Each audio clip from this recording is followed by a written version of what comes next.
Olá, hoje é terça-feira, dia 10 de maio de 2022, e o Grupo de Conjuntura está reunido para um novo episódio do nosso podcast. Eu sou o Gabriel Chianca, comigo está o pesquisador Caio Prati.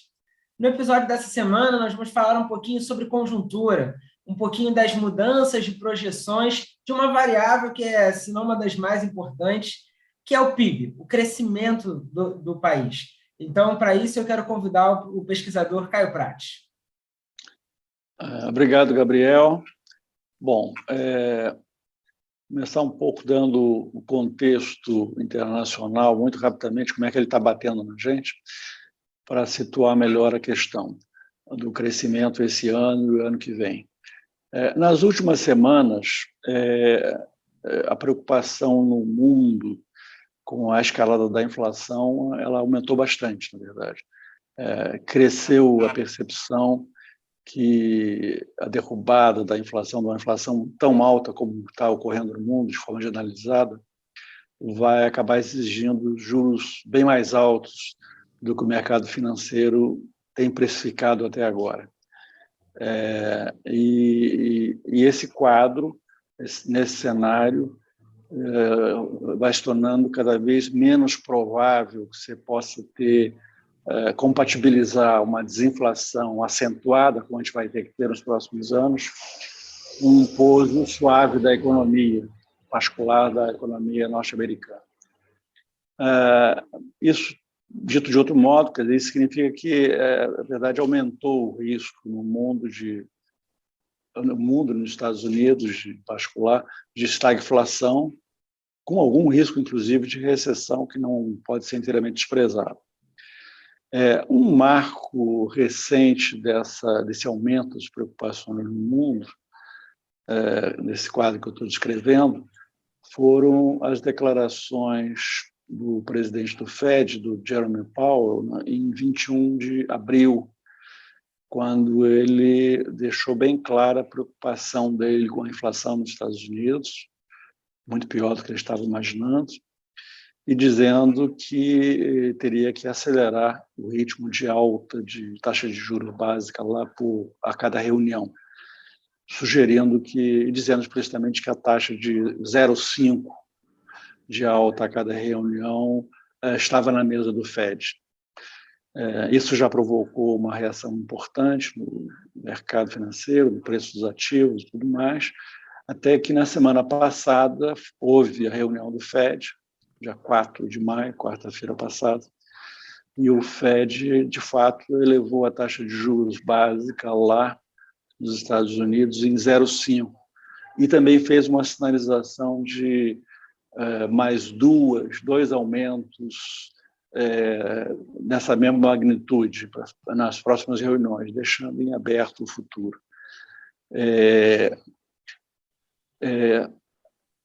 Na verdade, essa decisão do Fed, nessa reunião do Fed, ela, num primeiro momento,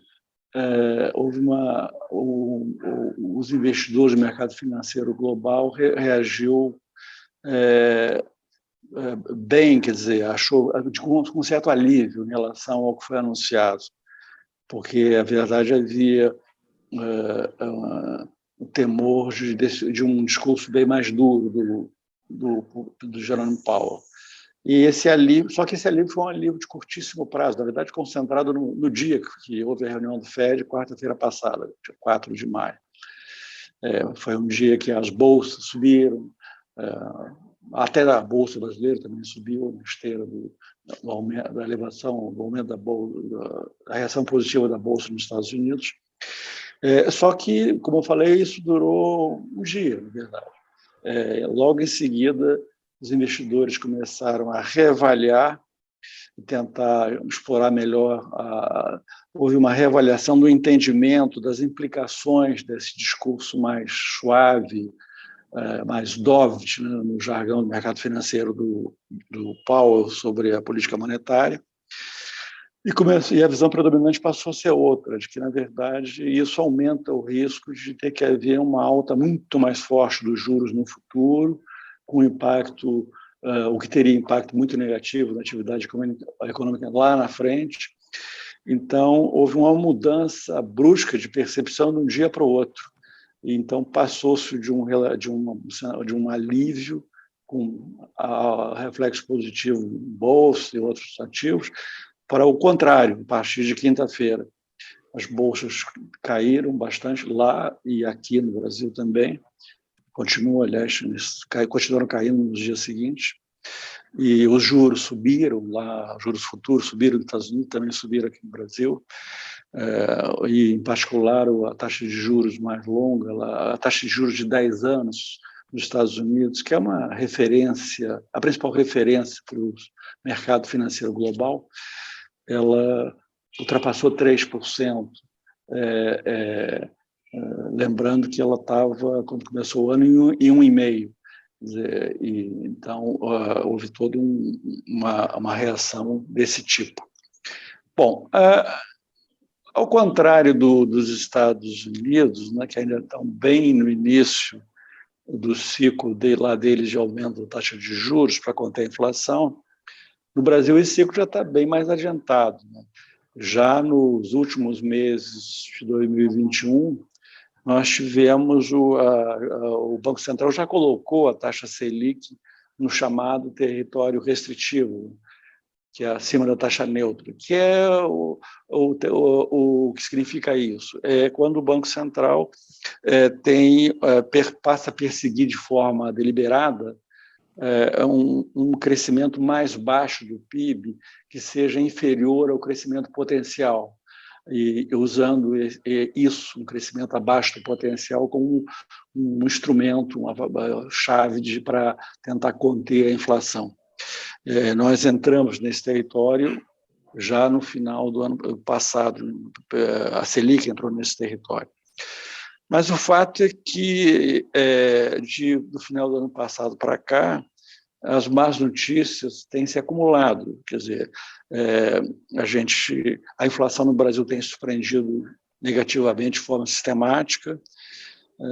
Vamos ver, essa semana vai ser, aliás, amanhã, né, vai ser anunciada a inflação, o IPCA de abril, vamos ver o que sai, mas a inflação tem surpreendido negativamente, o cenário externo piorou bastante, os nossos juros futuros têm se elevado de forma significativa, e isso na esteira do aumento da Selic, né, que está respondendo à piora do quadro inflacionário, e, no caso nosso, os juros futuros também têm refletido, não tem só subido na esteira da Selic, mas estão muito influenciados pela incerteza no cenário externo e as dúvidas domésticas em relação sobretudo ao enfrentamento da questão fiscal no próximo governo, que tem pesado bastante nos juros, aí principalmente nas taxas mais longas.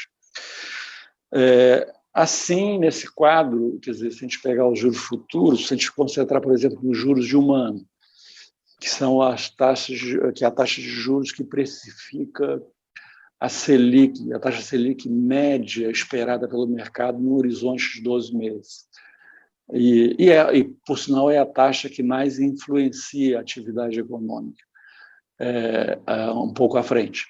Essa taxa está atualmente em 13,3%, essa taxa de 1 ano, tendo vindo de uma taxa de 11,8% no final do ano passado. Nós estamos com uma taxa de 2 anos, que significa a Selic, o mercado precificando a Selic média no horizonte de 24 meses, em 12,8%. São taxas extremamente altas, né?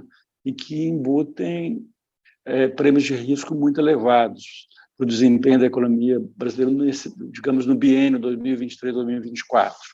No fundo, o que elas estão dizendo é que é uma baixíssima visibilidade da economia brasileira à frente. Nós estamos num quadro desse tipo. O ponto importante é que as condições financeiras em que opera a economia, e aí com destaque para as taxas de juros no mercado futuro, elas costumam ser o principal indicador antecedente da direção da atividade econômica, um pouco à frente. se nós estamos caminhando por um crescimento maior, isso costuma ser precedido por condições financeiras mais frouxas, estamos caminhando por um crescimento mais baixo, e no limite até para uma recessão. Isso costuma ser antecedido por um aperto das condições financeiras. A questão é como é que esse aperto que a gente está vivendo das condições financeiras está se refletindo até agora nas projeções, tem se refletido até agora nas projeções do mercado para o crescimento do PIB em 2022 e 2023. Se nós olharmos o relatório Focus, nesse levantamento semanal que o Banco Central faz junto a um amplo painel de analistas, há um aspecto interessante que chama a atenção, é que, a despeito da inflação muito alta, com viés surpreendendo para cima negativamente, né, e juros também subindo bastante desde o ano passado, o PIB de 2022, especificamente, tem sido revisto para cima desde o início do ano. Quando começou o ano, ele estava a previsão para o crescimento era de 0,3, agora na última Focus divulgado está em 0,7. E, por sua vez, o contrário tem ocorrido com as projeções do Focus para o PIB de 2023. Aí as revisões têm sido para baixo. No início do ano, se esperava um crescimento de 1,8 em 2023, agora a projeção mais recente Focus é 1 para 2023. O que a gente pode dizer sobre essas projeções do Focus para o crescimento? Na minha visão, com base nos dados que têm saído, mais recentes da atividade econômica, eu diria que o foco está ainda, embora revendo para cima, subestimando o crescimento em 2022. Depois eu retomo isso, eu acho que é mais provável que, em vez de 0,7 que o Focus tem, que a gente caminhe para uma coisa bem superior a isso, algo mais próximo de 1,5, é a minha estimativa atual. Já para 2023, ao contrário, eu acho que o Focus está superestimando o crescimento, quando fala em 1%. Eu acho que ele tende a ser menor do que isso, talvez bem menor do que isso. Então, pelas minhas estimativas,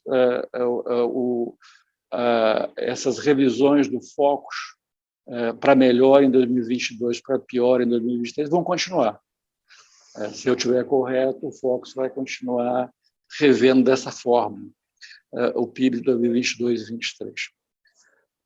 Em relação ao PIB de 2022, apesar dessa combinação tão desfavorável para o crescimento, né, de uma inflação muito alta e juros muito altos, que afetam negativamente, obviamente, o crescimento, a gente tem que levar em conta que há diversos fatores positivos para a sustentação de algum crescimento, que inclusive maior do que se imaginava a princípio, né?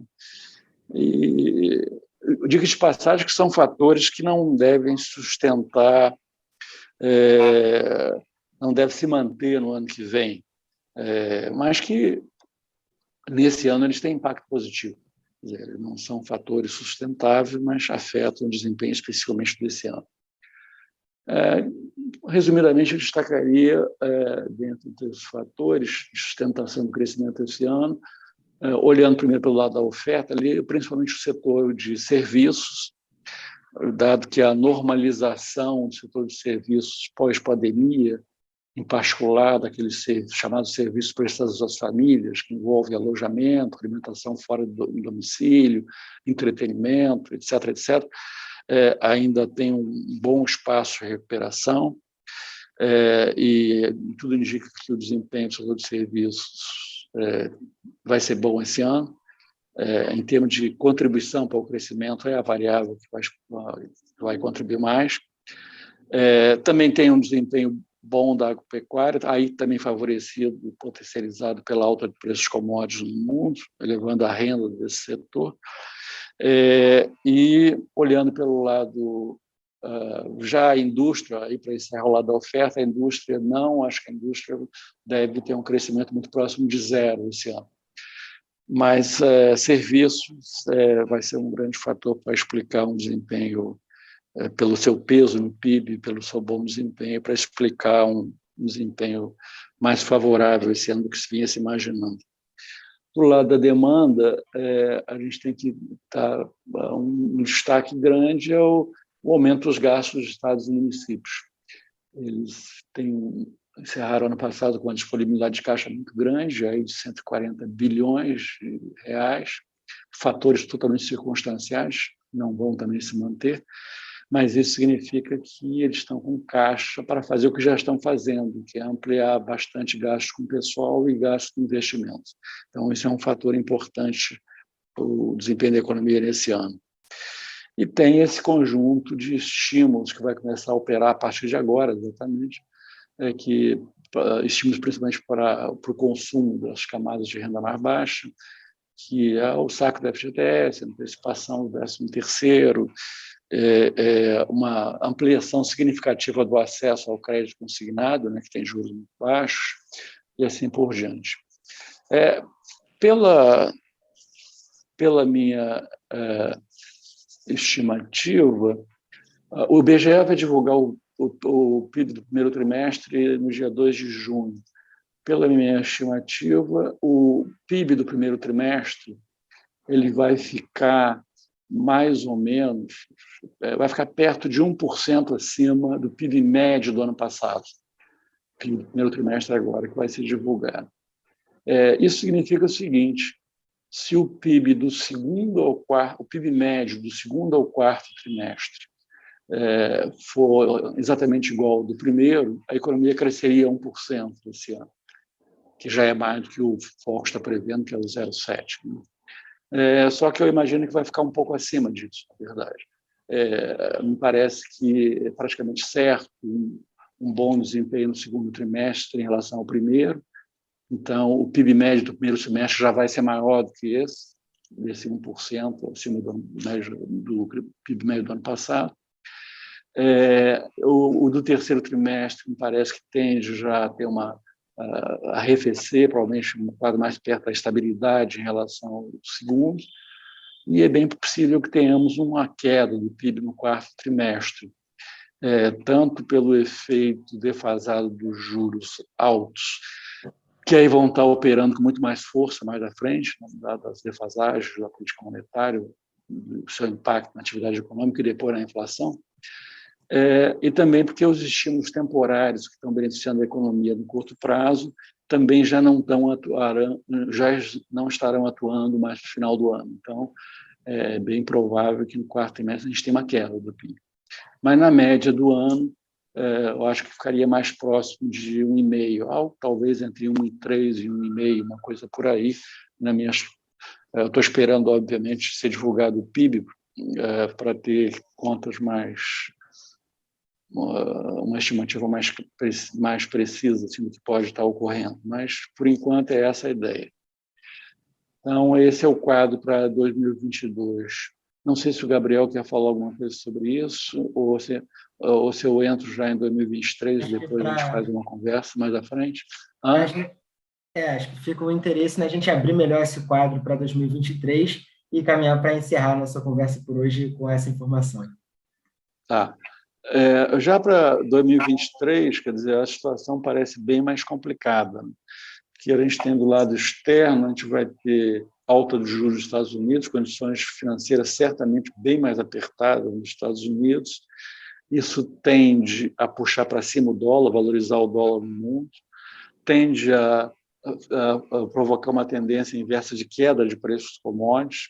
Em geral, dólar para cima quer dizer preços de commodities para baixo, e preços de commodities para baixo também tende a ser uma consequência de um crescimento menor no mundo. Então, a tendência imagino que seja mais por aí. E esse quadro tende a levar desvalorizações, tende a induzir desvalorizações cambiais que podem ser significativas em economias emergentes mais frágeis. E aqui, no caso nosso, a grande fragilidade é a fragilidade fiscal. Ela está esteve encoberta em 2022, continua encoberta em 2021, continua encoberta em 2022, por razões muito particulares, que eu não vou entrar agora, mas ela vai reaparecer em 2023, 2024. E isso, se não houver uma sinalização clara do próximo governo em relação ao seu arcabouço fiscal, de um arcabouço fiscal crível para controlar a dívida pública, e isso, num contexto, num cenário externo muito mais adverso, tende a afetar negativamente o câmbio, dificultando ainda mais o combate à inflação, na verdade, se isso ocorrer. Aqui eu só queria fazer uma observação, que é a seguinte: admitindo como provável a vitória do Lula, eu queria chamar a atenção que o cenário externo que eu estou comentando em pinceladas aqui que está se formando no ano que vem, é um cenário, em muitos aspectos, oposto ao que o Lula recebeu quando governou, lá atrás. Quando o Lula governou, nós tínhamos um cenário de queda do dólar mundial, alta do preço dos commodities, estão em queda, que eu acho que vai ser o ano que vem, condições financeiras mais frouxas e não sendo apertadas, como a gente vai ter agora.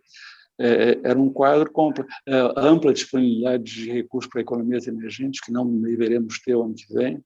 Então, era um quadro muito diferente. Estou dizendo isso para dizer o seguinte: na hipótese de Lula ser o presidente, o contexto é tão diferente de quando ele governou, que isso gera muita incerteza, aumenta ainda mais a incerteza, além do que ele não fala, ele se recusa a falar praticamente sobre o que pretende fazer na política econômica, o fato de que ele vai assumir num contexto totalmente diferente daquele que ele governou aumenta mais essa incerteza. Como é que ele vai reagir a isso é uma grande incógnita. E essa é uma questão muito chave, principalmente na resposta que ele vai dar do lado fiscal. E isso vai ser o foco dos investidores, porque é a fragilidade principal da economia brasileira no curto prazo. Então, esse é um ponto que a gente tem que estar atento. Aqui, para encerrar, eu só queria fazer alguns pequenos comentários sobre o seguinte: mesmo nesse ano que a gente deve ter um desempenho razoável, pode até chegar ao 1,5%, como eu falei, de crescimento, eu queria chamar a atenção que com esse desempenho, nós estaríamos, em 2022, encerrando o quadriênio do governo Bolsonaro, de 2019 a 2022. E se a gente olhar esse quadriênio, é mais uma vez um crescimento medíocre, bem inferior ao crescimento da economia mundial, que é uma coisa que tem sido a regra da economia brasileira já há décadas. Então, mais um governo onde se repete um desempenho medíocre e abaixo da economia mundial. Para vocês terem uma ideia, se a gente pegar o crescimento acumulado de 2019 a 2022, se for 1,5%, que é esse cenário otimista, que por enquanto é o meu, mas é otimista à luz das projeções que estão sendo divulgadas, o Brasil terá um crescimento acumulado nesses 4 anos de 3,3%. Se for 1%, que é o cenário de muitos analistas, seria um crescimento acumulado de 2,7%. Isso vai se contrapor a um crescimento mundial de 9,7%, se a gente pegar a projeção do FMI para esse ano, para o mundo, de 3,6%. Não vamos dizer que o FMI esteja superestimando o crescimento mundial, que ele seja mais para perto de 3% e não de 3,6%. Ainda assim, o crescimento da economia mundial acumulado em 4 anos seria acima de 9%. Então, vocês veem que a diferença para o Brasil é imensa, mais uma vez, a gente ficando muito para trás do mundo como um todo. Então, esse é o quadro que eu queria destacar. Então, última, só concluindo mesmo, voltando aí para o cenário de 2023, quer dizer, eu acho que a gente vai ter um quadro, por enquanto, me parece bem negativo, porque a gente tende a ter uma desaceleração da inflação que me parece que vai ser mais lento do que está sendo precificado, de um modo geral, pelos analistas, o que significa também permanência de juros altos por mais tempo, isso tudo num contexto internacional que eu já me referi, muito desfavorável. Então, é um quadro, desse ponto de vista, bem complicado, e onde essas medidas pontuais que esse ano estão dando um fôlego para a atividade econômica não vão ter muito espaço para se repetir. Na verdade, são medidas que se esgotam esse ano. E a alternativa que muitos economistas defendem de um arcabouço fiscal bem mais flexível para abrir espaço para o gasto público puxar o crescimento, me parece que seria um tiro no pé, mas isso é uma outra discussão. Eu acho que isso seria, ainda mais nesse contexto internacional que eu descrevi, de condições financeiras mais apertadas, valorização do dólar e tudo mais, e em geral, ser acompanhado de um foco muito mais específico no desempenho, nos fundamentos das economias emergentes. Eu acho que é um cenário, nesse contexto, tentar flexibilizar muito o arcabouço fiscal para gastar mais, achando que isso é que vai induzir o crescimento, será, do meu ponto de vista, um enorme equívoco. Espero que não aconteça isso. Mas é o quadro que nós temos para esse ano, para o ano que vem, em Minas Gerais, era isso que eu gostaria de dizer. Até nesse sentido, sem sombra de dúvidas, fica mais caro se endividar para gastar mais e para investir mais no contexto de alta de juros internacionais, que é o horizonte sombrio que nós temos pela frente. Bem, esse foi o nosso episódio do podcast do Grupo de Conjuntura. Nos vemos novamente na terça-feira que vem. Até lá!